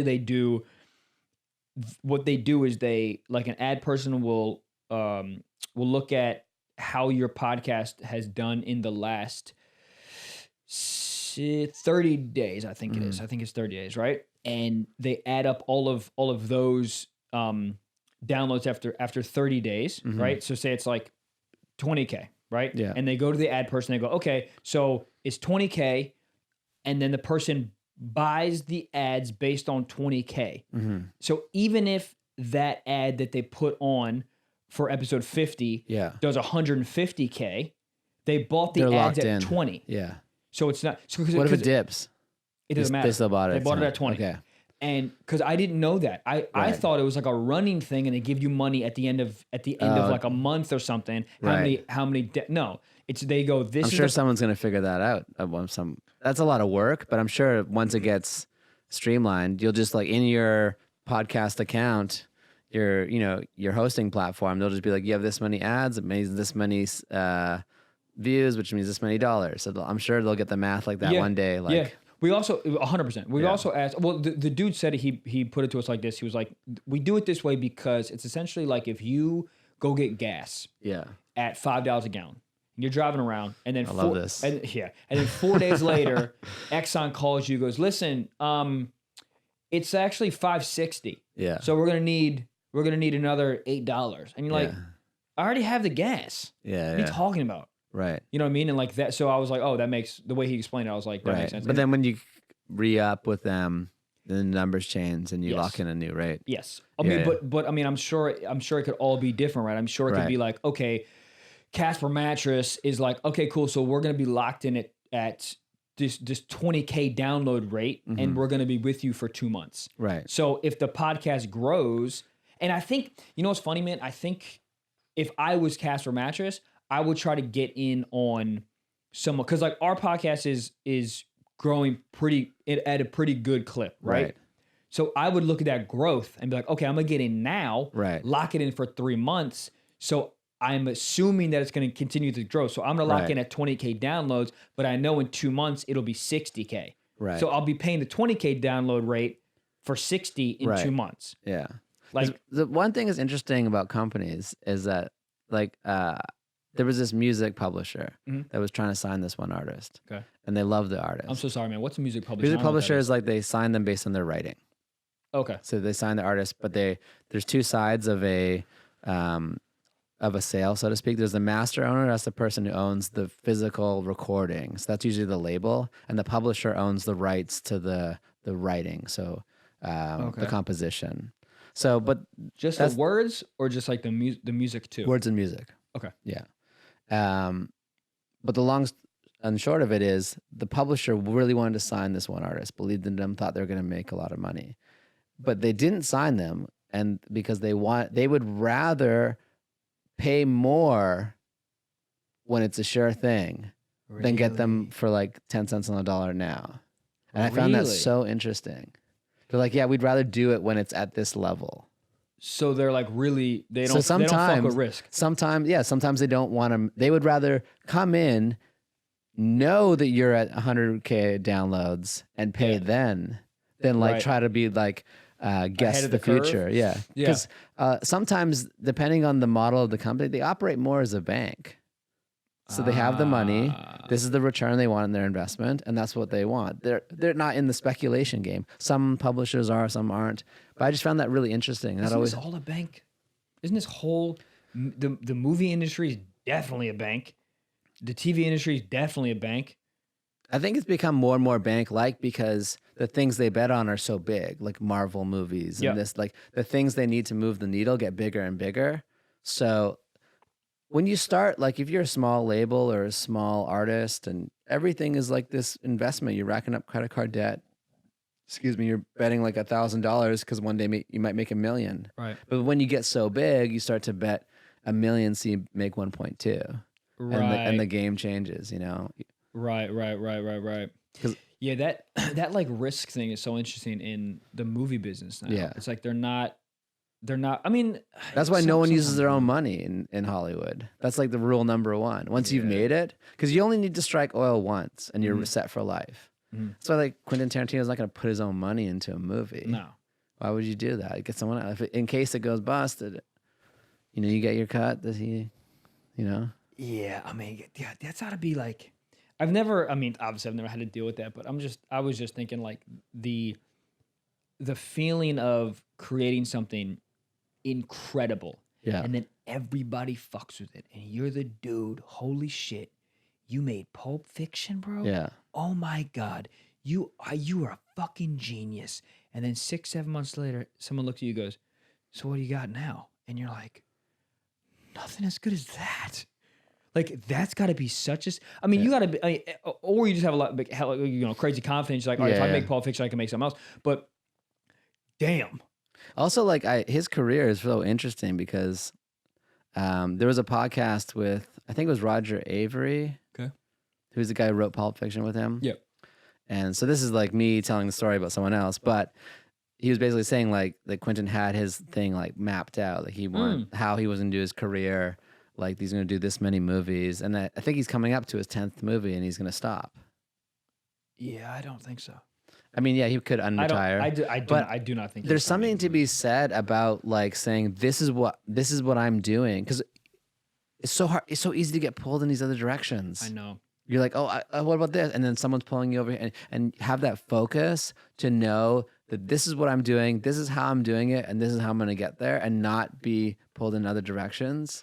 That's why I think it's so important, or such a powerful thing, to make it later in life, because you already know what you hate. Right. You go like, I mean, dude, at one point I hosted a clip game show thing for MTV. It didn't for the pilot. It didn't go right. But after I finished shooting that, I go, oh, I hate this. Right. I shoot me in the face. I right. do not like want to do this. You don't this. like doing the job. I do not like doing this. Right. Hey, Michael, do you want to audition? Or they're offering you a thing on Netflix to host a game show. I'm good. Yeah. I already know I hate that. I've already done it. Well, Michael, they're going to pay you $1 million an episode. Well, when are they shooting? I love it. Right. I'm fucking around. Right, but you know what I'm saying? It's yeah. It's the same thing as like in relationships. You're like, you go through so many relationships with girls and shit. You're like, okay, I thought I liked this. Definitely don't. Right. Thought I liked that. Definitely don't. Anytime this girl goes, oh, I really don't like my family. Well, we're done here. Right. Like, because the last 3 girls that I did that, it ended horrendously. Mm-hmm. So it's like you sort of like you start to know yourself. Yeah, you bob and weave, and you start to like. It's not even like you're speculating that you don't like it. Right. You've been through it. I don't like this. Yeah. You know. Well, they say you have every life has enough time to reinvent yourself 3 times, so you can be like 3 different things. But after that, you don't have enough time. Who said that? I don't know. I but think you could reinvent yourself 100 times. I don't know. Can you? Like a full scale reinvention? Well, I guess it depends on what your definition of reinvention is. Like you're like. I don't know, you're a banker, then you're a surfer, then you're a musician. Oh, you're talking about like massive scale reinventions. Yeah. Oh, well, yeah. I mean, that's not like you're a comic with straight hair, then you're like along with a beard. Oh, like, I thought you meant not like image reinvention. I thought you meant like sorry, I thought you meant like within like the same sort of industry. Like, oh, you're an actor, and then you're stand up, and then you're a director. You're done. Yeah. That's what I thought you meant. I think that's interesting you said that, because I think you're already in a path where it feels like you're very sure that you've always been an entertainment guy. Yeah. Like you had theater training, right? Acting, and then comedy and writing. Like you're always, even when I was telling you earlier, when you're setting up the camera, like you had that look of a guy who like, this is what I do. You're in my space, buddy. You know? And that's with me too. Like I was since 19 in entertainment, and then I was flirted. Like I was like, oh, should I just go into straight finance or business or something? And like at the end of the day, I couldn't do it. Like I had to be involved in entertainment. Like it was still like, it's like where my home is. There's a certain level of crazy and fun about it that I just love. Do you think that you always wanted to be in front of the camera per se, but you were this, I don't mean this to sound any type of way, but do you just feel like there was like a big fear? So the next best thing was to be like, oh no, I'm in entertainment, but I have a salary. No, I think it started when I was in business school with the presentations. Mm-hmm. I would love the presentations, or like even in elementary school, every time there was a project, I was like, can I be a video?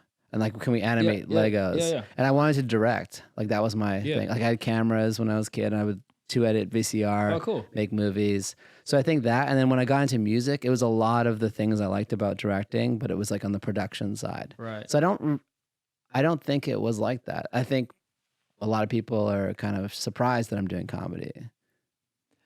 Okay. Like I wasn't like a performer that was like, oh, I'll just do this because it's safer.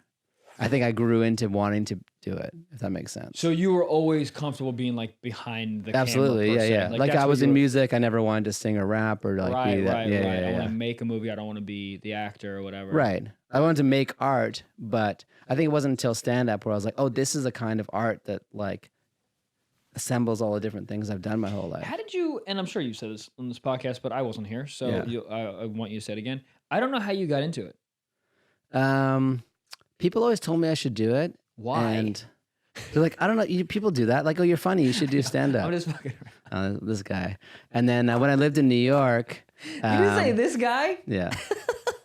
When I lived in New York, I was working at a music studio, and I would go, and my girlfriend, she was a waitress at the Village Underground, which has become the new Comedy Cellar. Yeah, yeah. So I'd just go there, hang out, and watch comedy, and then we'd go home. And then I think it kind of implanted in me more. And then when I was in LA, people were like, yeah, you should do it. And then I was like, okay. So I mean, I met Tehran. Do you know Tehran, the comedian? And then he showed me around, showed me what was up. And then I was like, I'll just go do a mic. And it went really well. I was like, I think I could do this. Really? Yeah.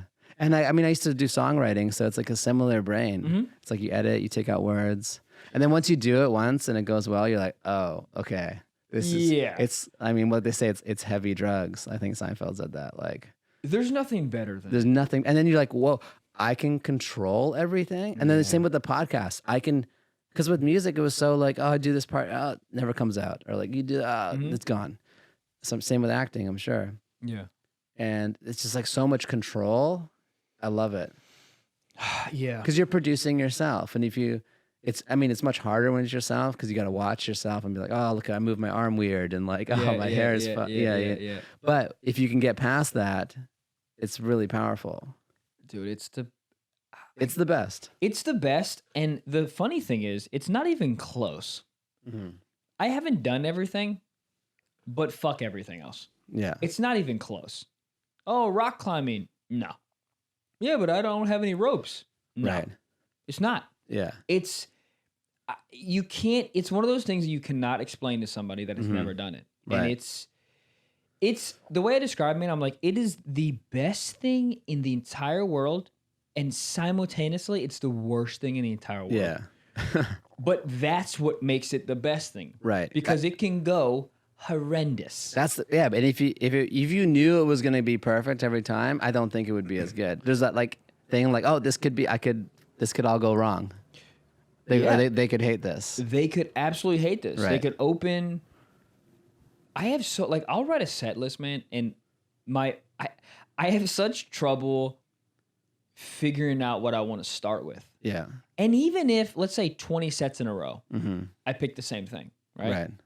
I always have to sit and feel like just really feel it out to see if I want to open with this or switch it up. Right. And I think that's the most. I mean, obviously, it's really important to fucking open, but I think it's more so what I'm saying is that's the first moment where you can feel if it's gonna go horrendous. Right. You know what I mean? Like, so that's the first, like, you get up there, you fuck around for a second, and then you do your first thing. Right. And like, that's why it's such a weird, like, when I sit down on my list and I go, okay, what am I gonna choose? Right. Blah blah blah, and it feels so heavy. Yeah. Because it's the first thing I'm gonna say. And that's the moment that I'm like, oh, this is gonna go horrible. Yeah. Or what kind of work do I have to do? Do they love me right away and I'm out? Exactly. Or now do I have to get them on my level, my energy? Yeah. Oh, it's so great, dude. Yeah. It's so great. How long you been doing it? This will be my 3rd year. 3 years, Yeah, dude. yeah. Are you feeling like you're making like strides in the right direction? Do you feel good about it, or you're like, ugh?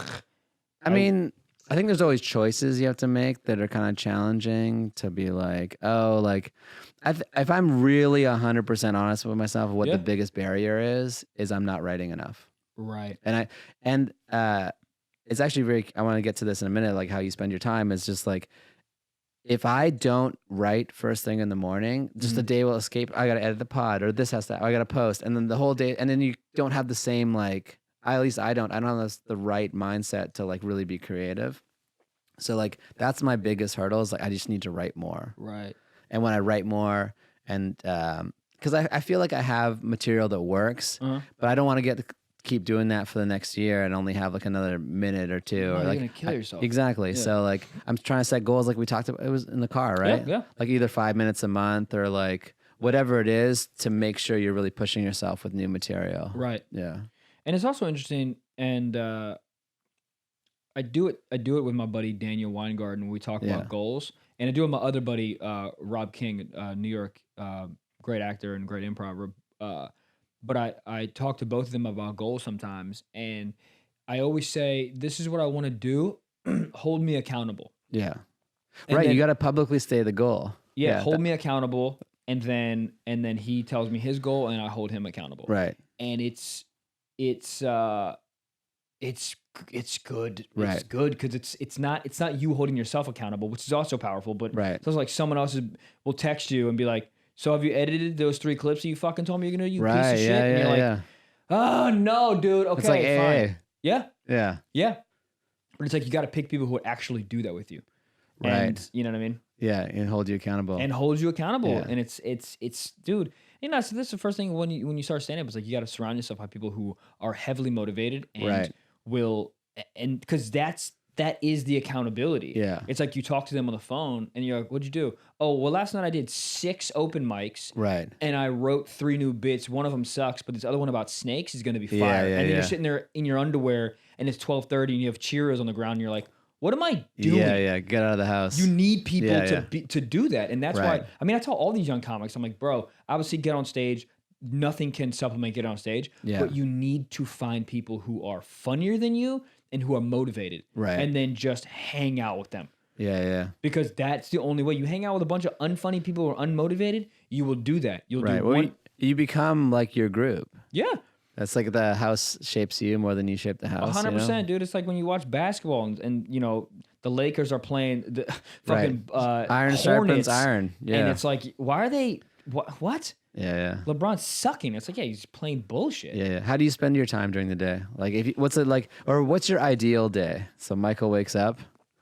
My ideal day, I hate getting up past 9. Okay. I feel like a pile of shit. So it doesn't matter what time I go to sleep. I set my alarm for 8 or 8:30. Nice. Sometimes I'll snooze it a little bit, whatever, but I need to get up or I'll feel like a pile of shit. Yeah. I wake up. I have coffee immediately. Mm-hmm. What kind? I have a triple espresso. Is it like a Keurig or? No. I have it like an espresso machine. It's called like a DeLong. Is it like the metal thing you put on the stove? No. Like an actual espresso machine in my house. Oh, okay. Like you put the espresso in and you've seen Like it. you tap. Yeah, tap. Oh wow, tap. Dude, I'm a tap. It's so funny when I tell people that. I'm like, do you guys not know? Like, espresso machines aren't $1,000. Like, you can get one for like I know, but it's a lot of work. No, it's not. And you got to clean it. It's some aluminum. It can't go in the dishwasher, right? I don't have a dishwasher. Who am I? Oh, am I, you're a guy Theo with an Vaughn? espresso machine and no dishwasher. That's the type of dude I'm at. I gotta That's make the type notes. of dude I am. Hold on. Okay. Yeah, it's not, dude. It's not crazy. I mean, you have espresso beans. They're already. So you make a triple espresso. I make a triple espresso. Tap. Get it in there. Okay. And then it depends on where I'm at food wise. If I can, because I would prefer to have the triple espresso and go about my tasks before I eat. Right. Because when I eat, then all of a sudden I get a little bit of like that itis shit. Right. And then it derails me a little bit. Yeah. Sometimes I that wake coffee up high and you're just like frantic. Yeah. But sometimes I'm like, I'm too fucking hungry. Yeah. But yeah, so I'll have the espresso, and then I have like this like kind of like a standing desk-ish thing in my kitchen, and then I'll just make a to-do list. And I'm like, all right, what do I need to do? You know, I need to write, I need to go to the gym, I need to meditate, I need to watch this scene, I need to edit this thing, I need to do this for the podcast, and I need to make these calls. And these you're making emails. that list from scratch? I'll make a to-do list, you know, I literally have a notebook like on that table I was talking about in the kitchen, and I just make all my to-do lists there. Mm-hmm. And I leave it open, and I just go one by one. And inevitably, something will take longer than I thought, or I get a phone call and have to do a thing, or I forgot I had to do this. Yeah. And then that sort of like derails me or whatever. But yeah, if I don't have any of that, I just go point by point by point by point, and yeah, I mean, I don't really have like a set. I do this, I do this every day. Right. But there's things that on that list that I try to do every day. So it's like I try to do gym, and then I like to go to the gym sooner than later. Yeah, me too. And then get done, and then I shower, and then I'll have another coffee, and then I'll go walk around my neighborhood and write. Oh, you walk and write? Yeah, I'm a walk and write guy. Walk and writer. Are you talking out loud? Yeah. Like a crazy person? Well, I wear headphones. Okay. I wear headphones and there's no music, so it looks like I'm talking on the phone. Yeah, but there's something. And what are you doing to write down your ideas? On my phone. On my notes section. I write everything on my notes section in my phone. So I'll no pen and pad? No pen and pad. No pen and pad. Just for your set list is pen and pad. Set list is pen and pad, and I don't know why. Okay. Probably it's nice to carry with you.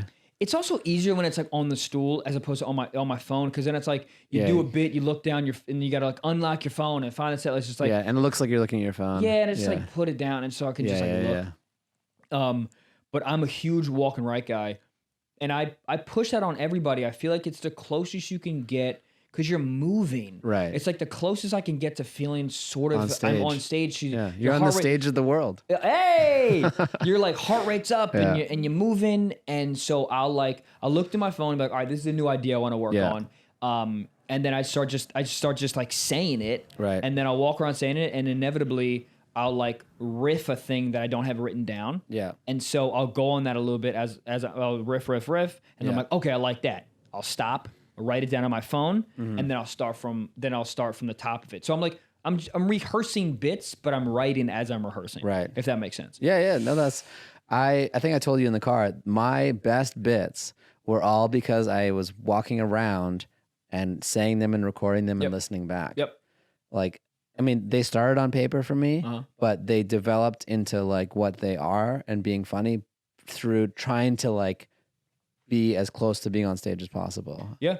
Dude, the walk thing is, I mean, I developed that because of New York. Yeah. Because I'd be walking all of the time, obviously in New York. And so I'm going over bits in my head. That's the best thing about New York. Yeah. Leave a set and I had like 3 new ideas just walking to the next gig. That's also the best time to write. Yeah. Holy shit, the best time to write. I had a show last night in Santa Barbara, and I stayed there like 45 minutes longer than I could have just bounced. Oh, yeah. I saw you posted about that one. Yeah. Maddie Chimber was on it too, right? Yeah. How was it? Dude, it was fun, man. Yeah. It was fun. It was pretty packed. Yeah.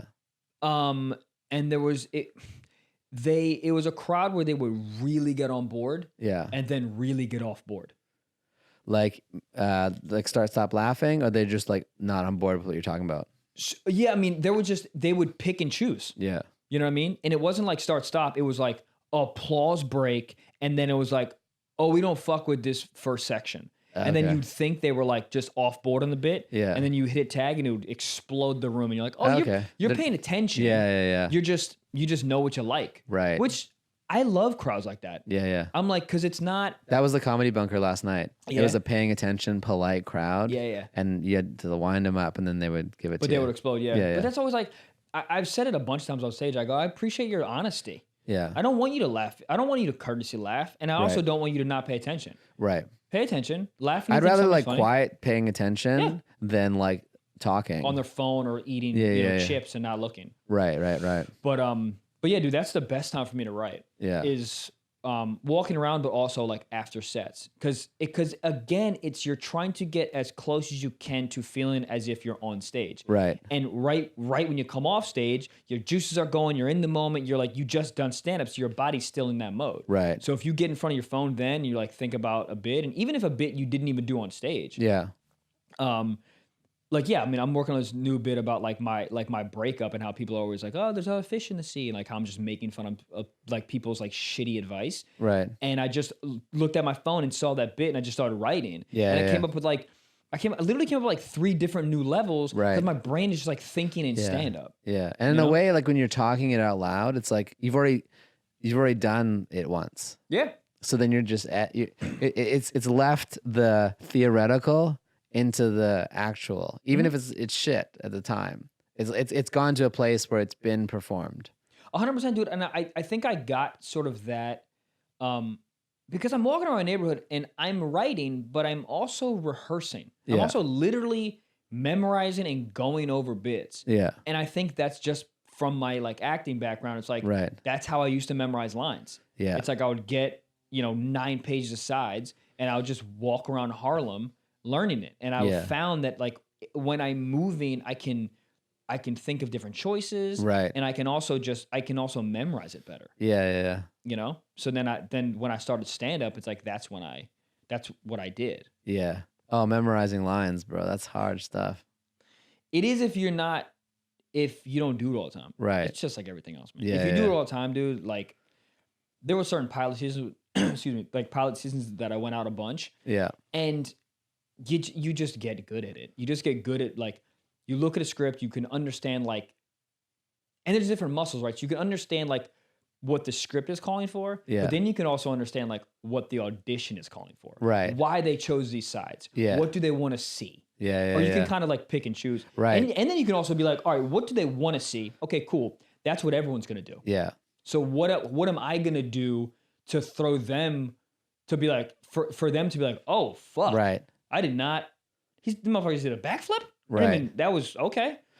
Yeah, I took Leslie Kahn acting class at Neil's recommendation, and you really learn like, oh, there's so much on the page in between, like what the words and like what they're looking for, and like you take like this little part here. This means this is happening, and this and that. What kind of format? It is very like, it's empowering, and then you got to make choices and think about And then you got to make choices, and I think the coolest thing ever is like.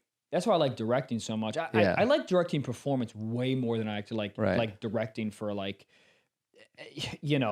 just like angles and if we do blocking a rack focus here, what does that do for like the less emotionality cinematography, of the scene? more. But Robert Redford. No, no. No. What do you mean? I'm laughing. You like? I know, but well, I don't laugh. Yo, do you like Robert Redford? Yeah, who doesn't like Robert Redford? I didn't like the damn it, what was that movie he was in? He was all by himself the entire movie. He was in a boat.